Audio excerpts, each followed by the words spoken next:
Imagine by Bernard King and Nicholas Lumerin. Episode 13. Nicholas's book is now describing how Jerome is about to kill Jemma. Will Jerome be able to stop himself? And the last 6 pages were unpunctuated and garbled, proof of the author writing under the weight of fatigue. But the sense of the story was there, enough of it to grab Jerome by the back of his neck and drag him into the pages, turning his day into a nightmare. The description was vivid. Blood and thunder had returned. Jerome had been right. Nicholas was killing off his heroine. The words pierced him, each turning like a bayonet, tearing into the flesh of his imagination. Description must be truthful, accurate, concrete, original. If what Nicholas had pictured in his paragraphs were to happen, Jerome had just been handed a crate full of horror. The mistress would die by shooting. And here, Nicholas had upped the stakes. She was to be killed not by her jealous husband, but by a totally unexpected murderer, her lover. Jerome was to be Jemma's assassin. Kill the woman he loved? The thought almost made him smile. Impossible and preposterous, inconceivable and absurd. But the manuscript he was holding was telling him something else, something that was not written between its covers. Jemma had not given him the manuscript in person. Jemma had not called him. Why? Was Jemma frightened by the latest twist in the story? Was she frightened to be near him, in case he killed her? Was this some weird way Nicholas had conceived to break them apart? Did she honestly believe the story was shaping their lives? Did he believe the story was shaping their lives? That he would point a loaded weapon now at anyone was absurd. That he would kill the woman he loved was inconceivable. The story was impossible, and that it would shape his actions was preposterous. Imagine? Yes, it was all imagination. For the first time, Jerome could look dispassionately at the pages. Nicholas had gone too far this time. His imagination had, for once, been far too vivid. Nevertheless, and the thought was an uncomfortable jab, he made himself a promise. He would never handle or allow a gun to be handled within the sight of Jemma. The last 2 pages cemented the woman's fate. The preparations were complete. The heroine would die on her next walk on Hampstead Heath in the bushes above the Vale of Health pond. The revolver would be a Luger, and the crime would take place at 3 o'clock in the afternoon. Jerome was always at work at 3 o'clock in the afternoon, and a Luger was a German weapon, so did not figure in his collection. Apart from copying the crime scene into where Jemma and Jerome had had their last meeting, Nicholas was far away from possibility and getting further. The printer stuck out its tongue of paper almost immediately, as one would expect from the latest top-of-the-range model. Again, Nicholas had slipped into an alcoholic stupor before he turned off his computer.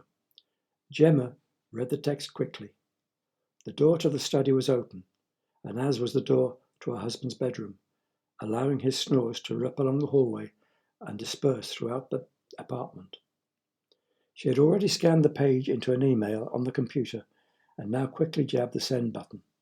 Pressing Jerome's number out of her telephone memory, she spoke quietly and urgently. The snoring from along the hall had stopped.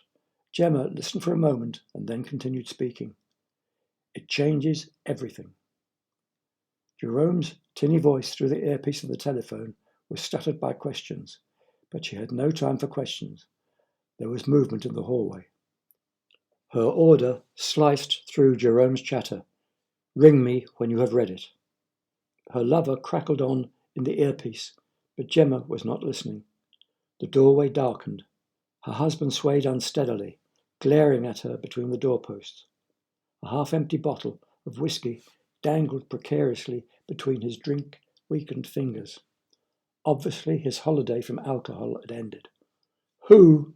He slurred. Are you annoying? His stagger to the left was halted by the doorpost at this time of night. Nobody. Jemma stared steadily at her husband. My sister phoned me. She offered the phone. Would you like to speak to her? The sarcasm lacing her question caused his pause.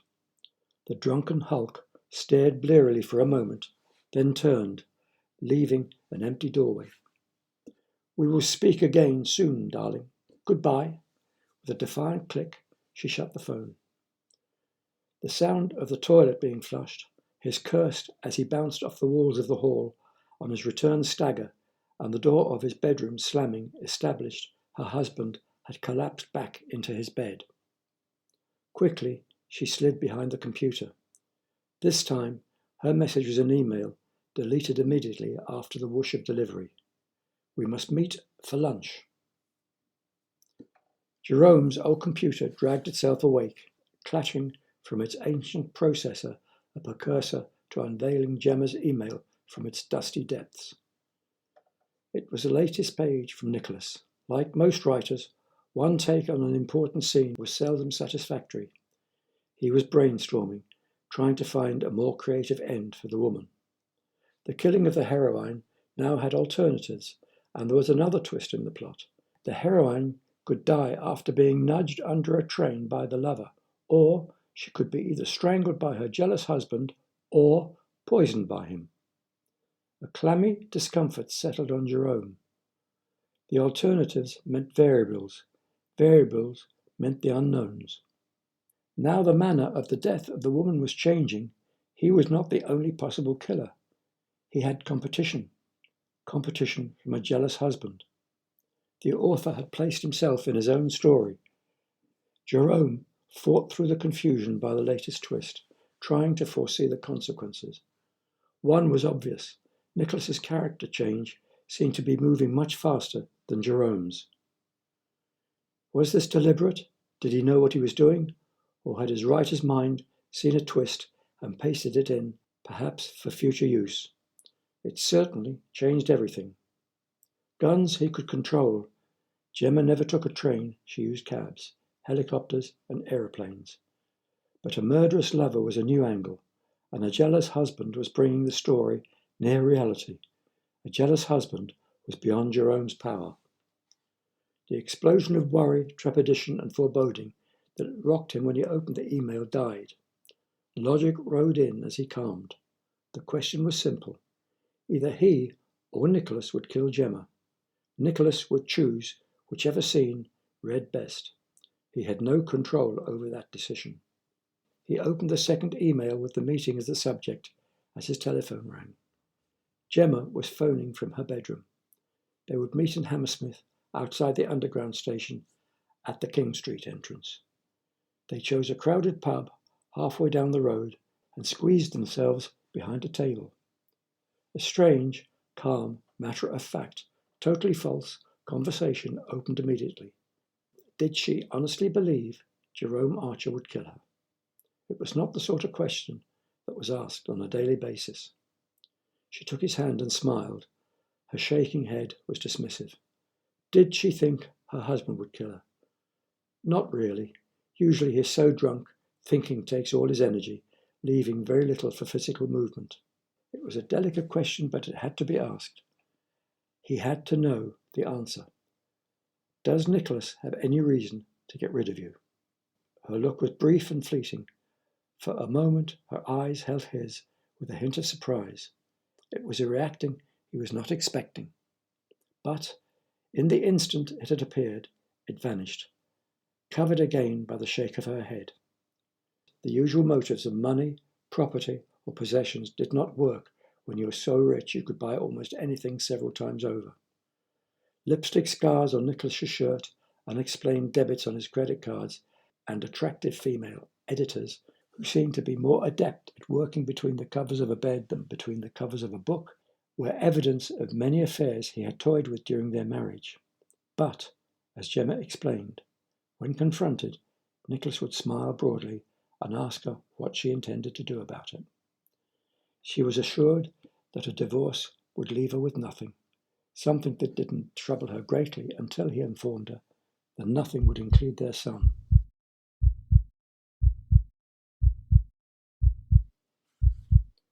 The barroom chatter and the clink of drinking suddenly faded. Although physically still, Jerome was moving. His life was shifting. He could feel it. He was leaving the life he had been living and was entering a new world. He was watching it happen in the crowded pub with Jemma sitting opposite. He had heard of out-of-body experiences and now was experiencing one. His life was shifting and there was nothing he could do about it. He was moving into Jemma and Nicholas's marriage.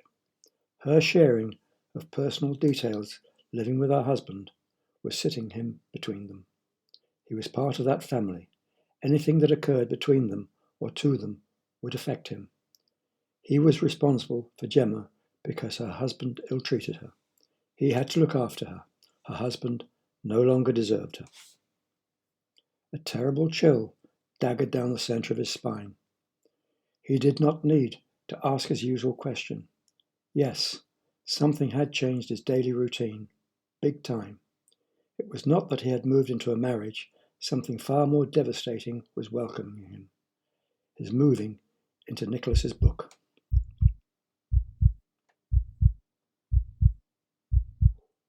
What on earth's the matter? Startled, Jemma had taken his hand and was squeezing. Jerome had gone horribly white. He blinked at her. He blinked her back into his life. His explanation that he was upset by the twists in the book was a lie. Even as he trotted out his lines, he felt his confusion rising. Why was he lying to her? Why didn't he tell her the truth? Surely it would comfort her. He had always told her the truth. His puzzled pause allowed reality to load. Something had made him lie. Had he thought his explanation would sound ridiculous, or that he might worry Jemma? No, he had not thought that. The truth was the whole situation was ridiculous, and he had not even thought of Jemma. The character in the book would lie. Yes, you are not often truthful with someone you are going to murder. Had it started? Was this the beginning of his change of character? Was a battle for supremacy about to start between Jerome Archer and the character in the book? Would he be able to stop himself turning into a murderer? The mind that had lived easily in his body for 43 years suddenly felt insecure. It felt open to attack, to take over, to kidnap. How did one protect oneself from a character change? This was not paranoia, schizophrenia, or a persecution complex, disorders for which remedies might be found. He had never heard of a book changing someone's character before or any treatments for the occurrence.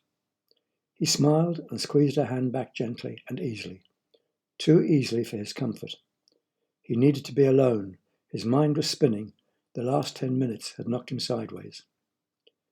Would you like another drink? She was smiling again. You look as though you need one. She did not wait for his answer, but got up and went to the bar. To his right, a man was holding a newspaper flat on the table in front of him. Jerome watched absently as the man fiddled with the page, folding it several times before tearing it carefully. The man was saving an article that he folded and placed in his wallet. It had been the sound of tearing paper that had attracted Jerome's attention. Now he sat riveted, staring at the torn page. What would happen if Nicholas's book was torn or destroyed? It would end everything.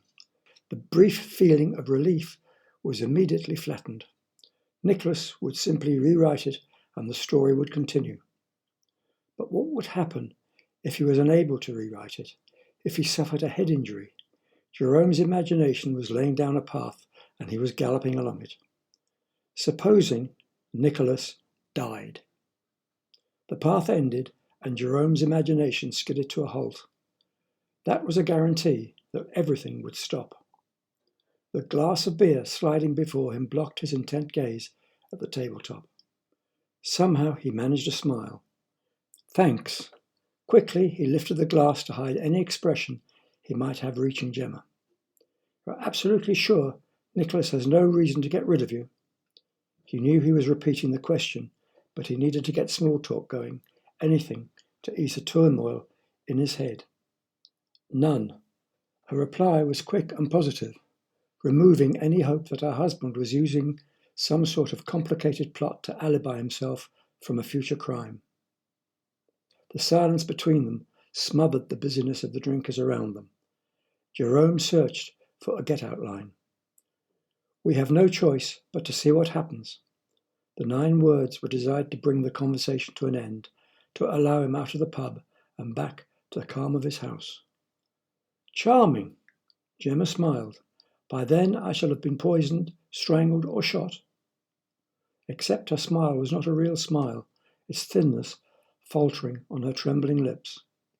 "I need to be close to you. You must hold me." Jerome could not recoil. He wanted to stand up, kiss her on the cheek, and make a meeting later.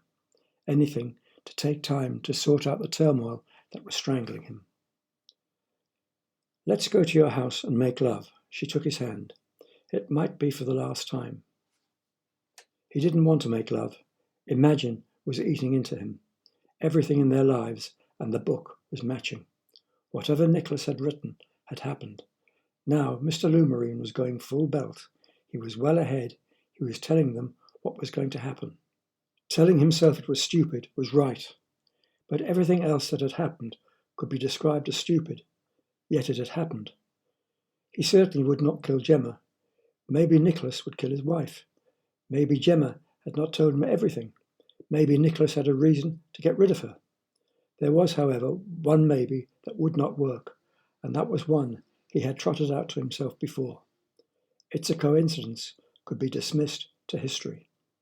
They did not speak in the cab on the way to his house. They did not speak as they got into bed. They did not speak as they made love, and they did not speak as they lay exhausted next to each other. Jerome assumed she stayed silent because she was frightened. She was probably feeling as messed up as he was. There was nothing more to say. It had all been said in the pub. But Jerome had stayed silent for a very different reason. What he had to say could not be said.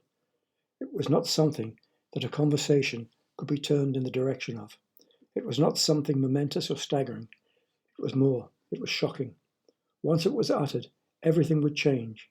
Their relationship, their lives, their future. What made it more difficult was the fact that he had no idea what Jemma Lumarine's reaction would be. She slipped off the bed and picked up her clothes, turned and smiled as she went into the bathroom, gently closing the door behind her. That was it. The closed door was the full stop. The sentence had finished.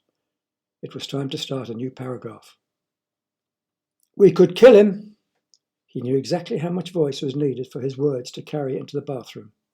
Saying it to her when she was out of sight was cowardly, but made it easier. He expected the silence. He would have been surprised if the door had been snatched open and a white-faced Jemma gaped out. He stared at the door for 2 minutes. His offer had not stopped Madame getting dressed. When it did open, her eyes never left his face. "We could." Her gaze bored straight into his, open and direct. It told him nothing. Her expression told him nothing, and her movements told him nothing. It was an incomplete answer. In fact, it was not an answer. She picked up her bag, left the bedroom, descended the stairs, and gently closed the front door behind her. It had taken a lot to say what he had said. He did not know how she would react, and he still did not know. But that was Jemma Lumarine. It was not his place to contact her. A week had passed since his front door had clicked closed. His life had returned to the work and sleep routine of the last few years. It was Sunday morning, the last Sunday in the month, window cleaning day again. The rungs of the ladder were beginning to dig into the arches of his feet, causing his calf muscles to tighten painfully when he glanced down and backwards from the top of the ladder. He was being watched. His glance stopped, scorching out to a stare of disbelief. She was standing, looking up at him, and she was smiling. He could not turn on the narrow ladder and could not go down. His reflection as he swung back towards the window showed he was wearing the perfect expression, stunned stupidity. It could not be.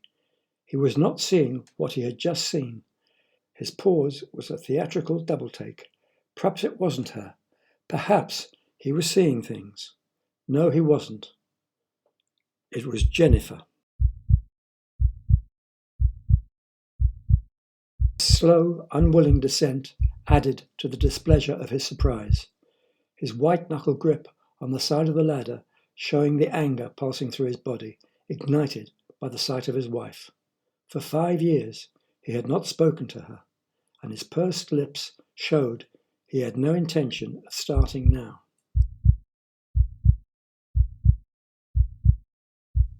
Jemma meets Jennifer, Jerome's ex-wife. A problem Jemma needs to remove. Listen to the next episode of Imagine.